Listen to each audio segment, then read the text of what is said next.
Olá, meus amigos, minhas amigas.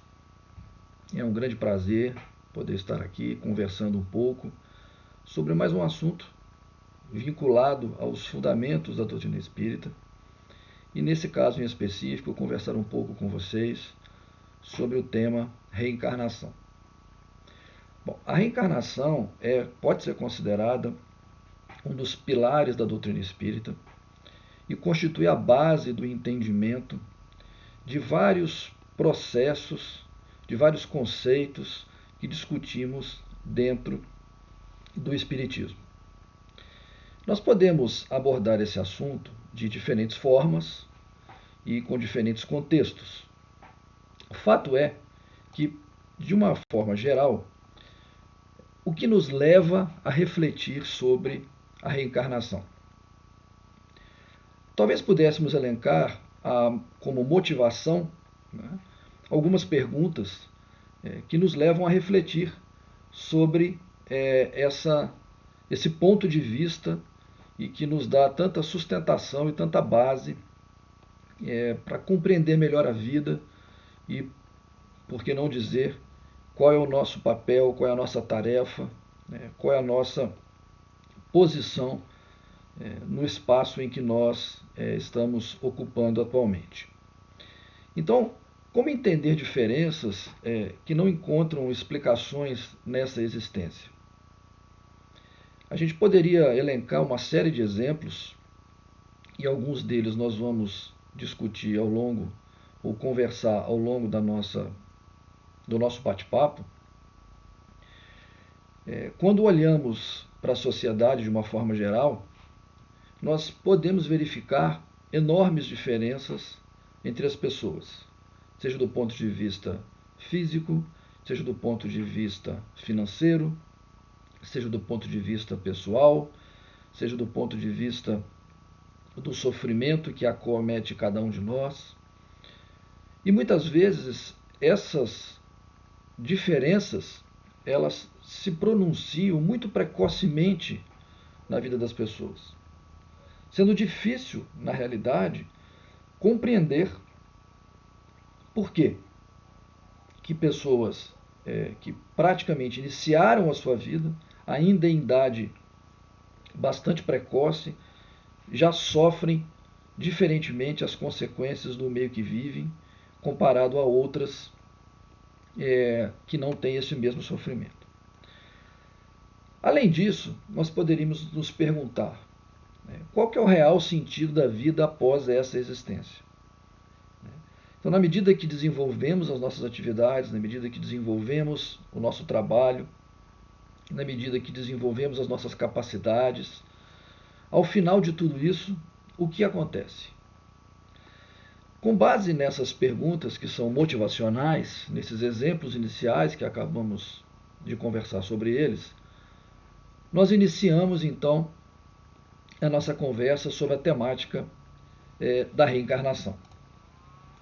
Se nós, na verdade, formos nos reportar a história, nós veremos que a ideia de vidas sucessivas, a ideia da existência de uma vida além dessa que nós estamos vivendo nesse momento, né, ela aparece na história, no Egito Antigo. É possível verificar também a menção a vidas sucessivas entre os hindus, sob o nome de metempsicose, onde já se abordava a possibilidade de mais de uma existência. Na Índia é comum, e é atual o conceito do karma, associado a dívidas, associado a erros do passado, associado a ações do passado que se refletem no presente.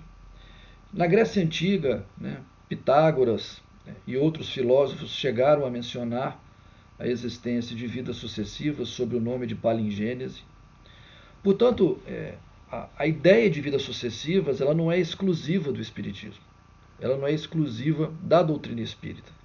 É um tema que permeia outras crenças, outras culturas, porque é algo que de fato nos toca, é algo que de fato nos faz refletir num contexto de entendimento, né, desse processo em que estamos inseridos. Se nós nos reportarmos aos evangelhos, eu trago aqui apenas de forma ilustrativa, existem outras passagens, né, nos evangelhos que se remetem à ideia da reencarnação.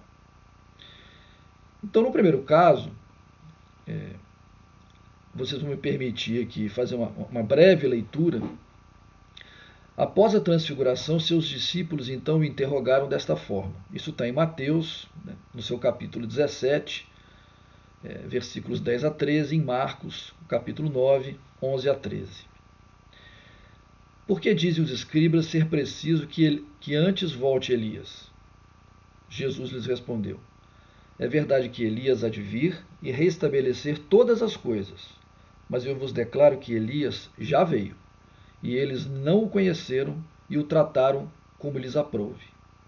Então, seus discípulos compreenderam que fora de João Batista que ele falara, numa menção de que tratava-se, na verdade, Elias e João Batista, tratava-se da mesma pessoa. E, portanto, como viveram em momentos diferentes, nós teríamos aí uma sugestão da ocorrência da reencarnação nos evangelhos.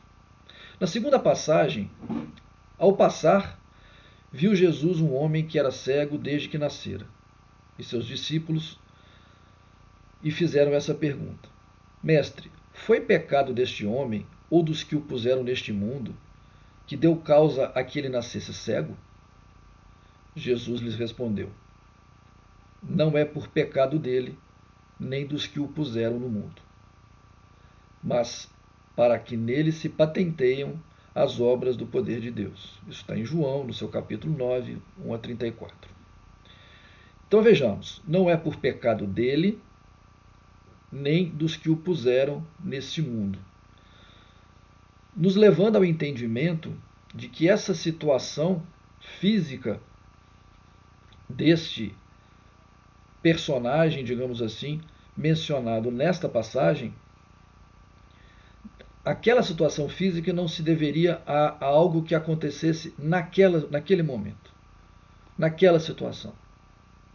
Não era possível enxergar, entender uma causa para o nascimento de um indivíduo com ausência da visão naquela vida.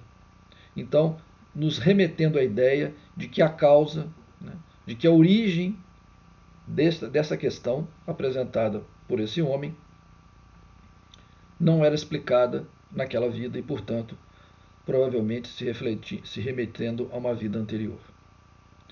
E por fim, ora, entre os fariseus havia um homem chamado Nicodemos, senador dos judeus, que veio à noite ter com Jesus e lhe disse: Mestre, sabemos que vieste da parte de Deus para nos instruir como um doutor, porquanto ninguém poderia fazer os milagres que fazes, se Deus não estivesse com ele. Jesus lhes respondeu: em verdade, dito-te, ninguém pode ver o reino de Deus se não nascer de novo. E aqui em João, no seu capítulo 3, versículos 1 a 12, a frase é explícita, no sentido de que não é possível progredir se não nascermos de novo.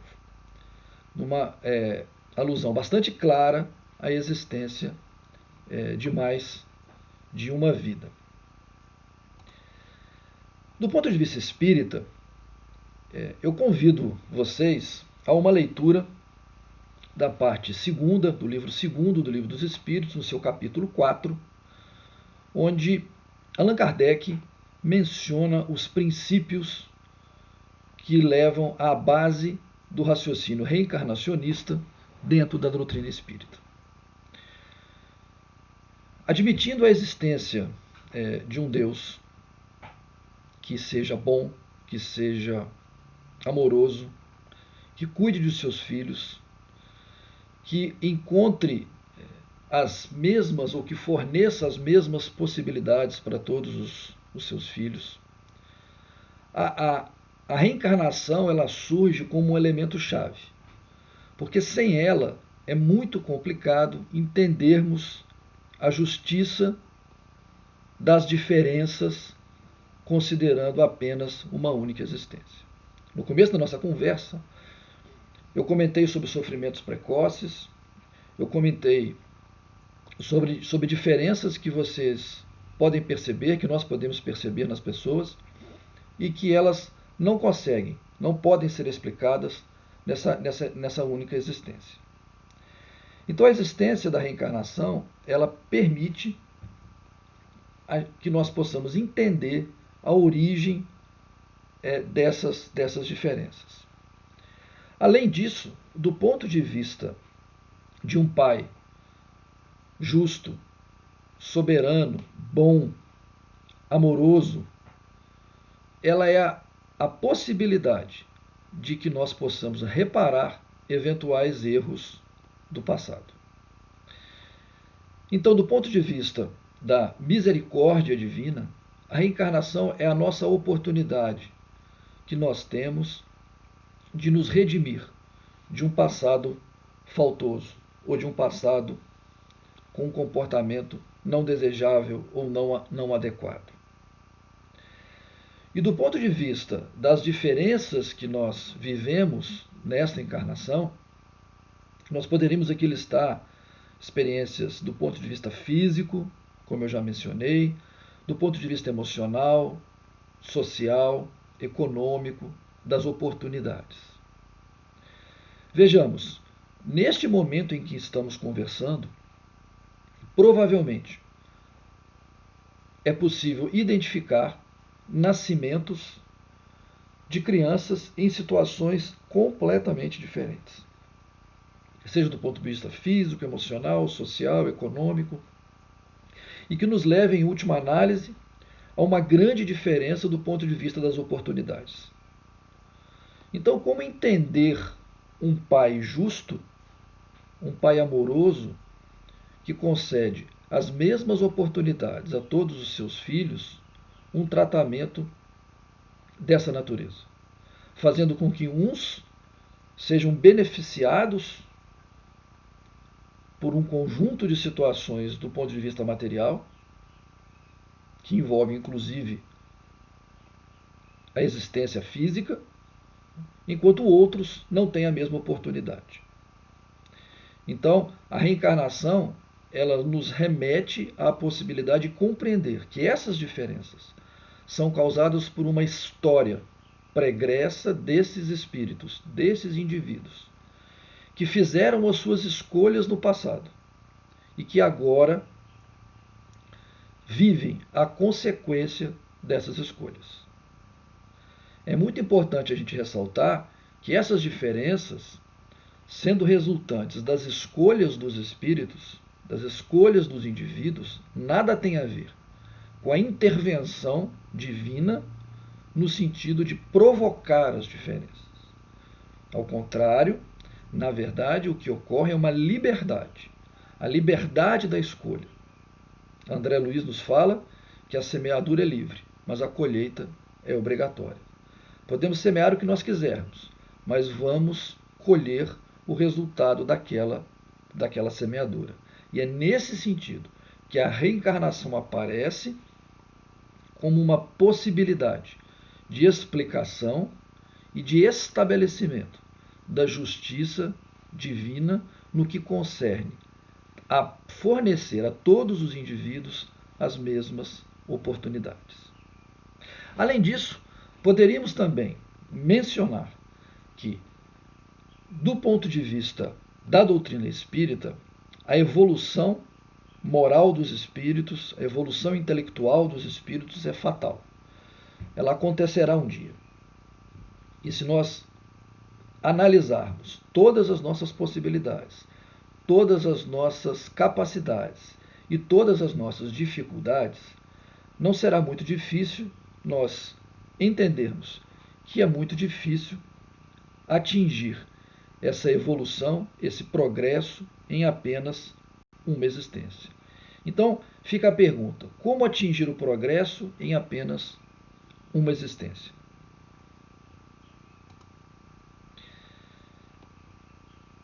Acompanhando esse raciocínio, né, a influência do meio, a hereditariedade e as diferenças na educação, elas não bastam para explicar tudo aquilo que nós vivenciamos. Atribuir ao acaso todas essas condições, todas essas diferenças, seria de novo, né, partir do pressuposto que não há um elemento de justiça no acompanhamento divino, em que essas diferenças poderiam ser devidas ao acaso e, portanto, o sofrimento provocado a esses espíritos não teria uma causa que explicasse e desse sentido a essas diferenças. Se nós analisarmos do ponto de vista, digamos, da ciência ou das constatações, nós vamos perceber que a existência de gênios precoces, o fato de comumente termos estudiosos mencionando, através de terapias específicas, a recordação de vidas passadas. E ainda, esses mesmos profissionais, utilizando de técnicas específicas de regressão de memória, terem a possibilidade de acessar situações de vida que não podem ser explicadas pelas circunstâncias atuais. Então, se nós reunirmos um raciocínio lógico, que nós estamos tentando desenvolver aqui desde o início da nossa conversa, com essas evidências que eu acabo de mencionar, no caso dos gênios, por exemplo, seria absolutamente fortuito, casual? Qual é o mérito envolvido na maior capacidade de uns em relação aos outros? Porque essa capacidade maior confere a esse indivíduo um status na vida presente muito diferente daqueles que não o têm. Não é verdade? E, por outro lado, elementos de recordação de vidas passadas também fazem uma alusão à existência de uma vida anterior que nos permite explicar o que nós vivemos hoje. Eu aproveito esse momento para mencionar um caso relatado por pesquisadores da Universidade da Virgínia, nos Estados Unidos, onde um garoto, aos 2 anos de idade, começa a ter, digamos assim, dificuldades de adormecer e começa, a partir dos 2 anos, a relatar episódios associados a uma vida anterior. O nome desse garoto é James Leninger, um garoto da Louisiana, do estado da Louisiana, nos Estados Unidos. E ele faz menção muito claramente, a partir dos 2 anos de idade, a episódios que ele teria vivido durante a Segunda Guerra Mundial, no ano de 1945.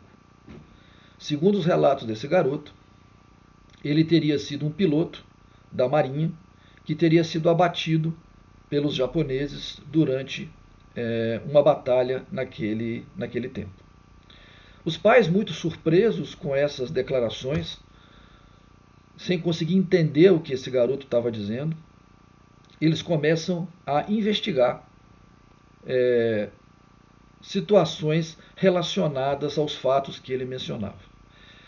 O garoto chegou a mencionar o nome do porta-aviões do qual ele teria decolado para então ser abatido no momento futuro da batalha. Então James Leninger, ele faz esse relato, esse garoto. Mais recentemente foi possível documentar algumas dessas passagens mencionadas por ele, incluindo inclusive nomes de pessoas com que Leninger teria convivido. Esse fato chamou muito a atenção e pesquisadores da Universidade da Virgínia, nos Estados Unidos, eles relatam a existência de mais de 2.500 casos sugestivos de reencarnação. Inclusive, há livros escritos que mencionam, que relatam e que descrevem esses casos, muitos deles com muitas evidências e muitas comprovações. Então, como explicar, por exemplo, que um garoto, numa idade tão precoce, faça menção a esse tipo de passagem com tantos detalhes.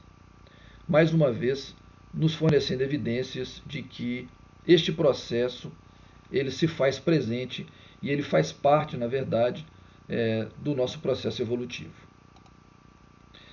Do ponto de vista espírita, a reencarnação ela apresenta três, pelo menos, objetivos, né? Tendo como referência sempre a necessidade evolutiva, né?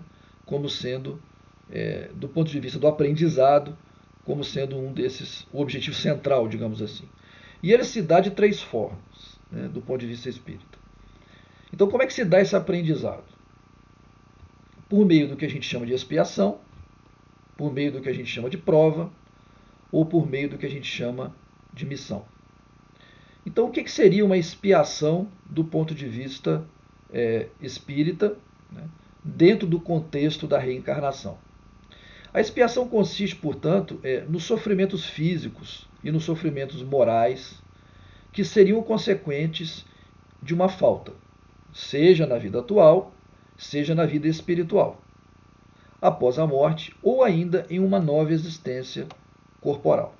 Então, do ponto de vista genérico, num conceito bastante amplo, né, a expiação ela está associada a uma falta, ao reparo de um erro, que pode ser, sim, nessa encarnação, mas muito difícil de explicar esse reparo ainda numa idade muito precoce, nos levando mais uma vez ao raciocínio da existência desta causa numa vida interior.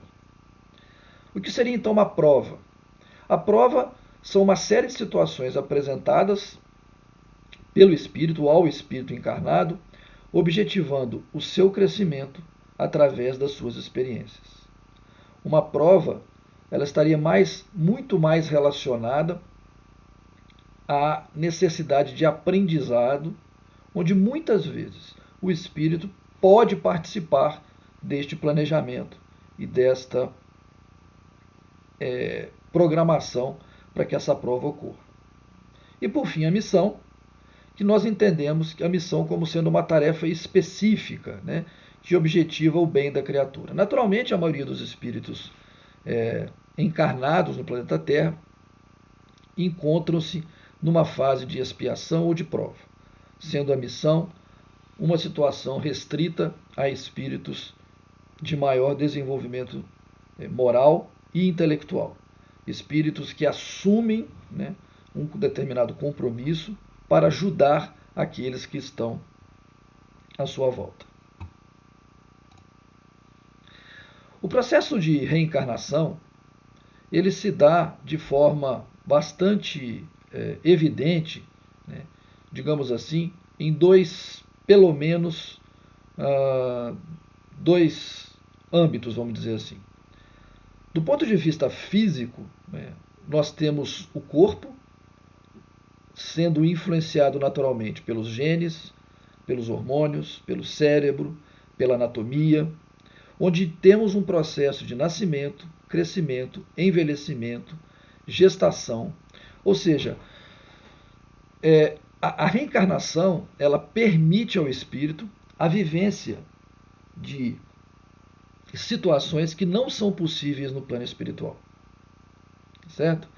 Então, a necessidade da reencarnação ela é particularmente importante porque ela permite ao espírito vivenciar situações que não estão previstas e não são possíveis no plano espiritual. Naturalmente que, a depender da constituição genética, da constituição hormonal, da constituição anatômica, todo esse processo vai permitir ao espírito vivenciar, portanto, experiências particulares e que têm a ver com a sua trajetória. Questões associadas ao ambiente, como a família, a cultura, a posição social e a educação, como nós já comentamos, as necessidades de sobrevivência, como o trabalho, a escassez, a experiência da escassez, a experiência da abundância, a experiência da enfermidade, da beleza, da feiura, da solidão, a existência de vícios, influências que estão à nossa volta.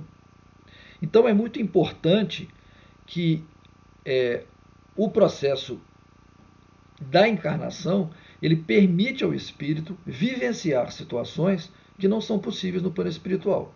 Daí muitas vezes a pergunta, por que o espírito não pode evoluir só no plano espiritual? Porque no plano espiritual, essas situações específicas, elas não são possíveis. Eu destaco aqui a questão o item 501 do Livro dos Espíritos, né, em que Kardec nos coloca que para que se possa avançar, lhe é necessária a experiência e é preciso frequentemente que ele adquira à sua custa. É preciso que exerça suas habilidades. Sem isso, seria como uma criança que não se permitisse andar sozinho. Então é preciso que o espírito vivencie sozinho, por ele próprio, né? Que ele consiga desenvolver essas habilidades na medida que ele é posto a uma situação ou outra durante a sua existência. O processo reencarnatório ele envolve a convivência com a diferença.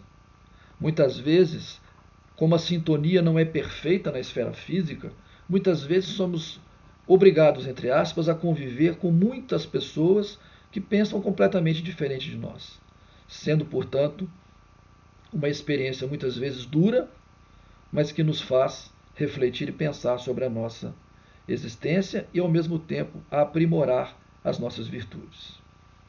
Nesse contexto, o esquecimento do passado é fundamental, porque sem esse esquecimento, a convivência com alguém que não nos é caro, com alguém que nós nos comprometemos numa vida anterior, seria muito dolorosa.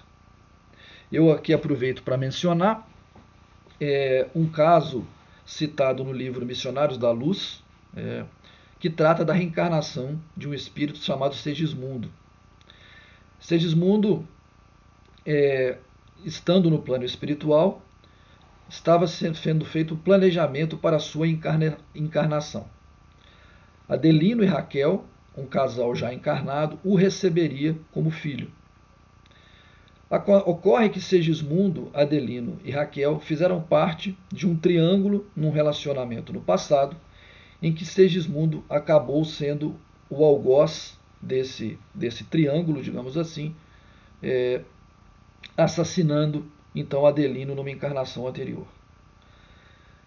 A tentativa de retorno de Segismundo é uma tentativa de reparo de um erro cometido no passado,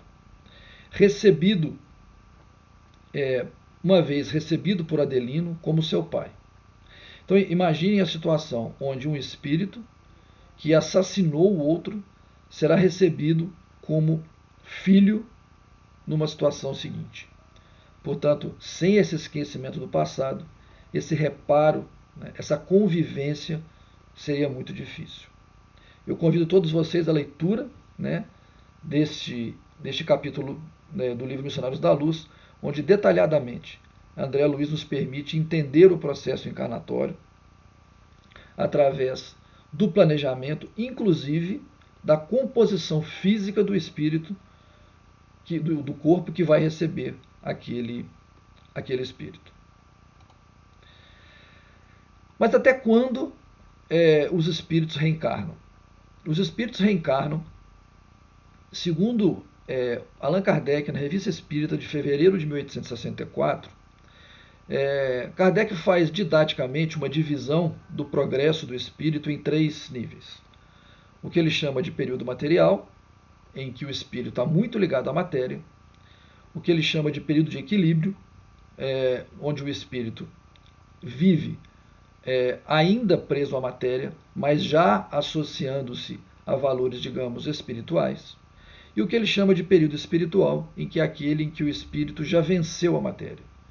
Ele já consegue transcender da matéria e ter a sua existência focada e voltada para valores espirituais. Nesse sentido, até quando um espírito reencarna? Enquanto for necessário para o seu aprendizado e para se libertar dos efeitos da matéria.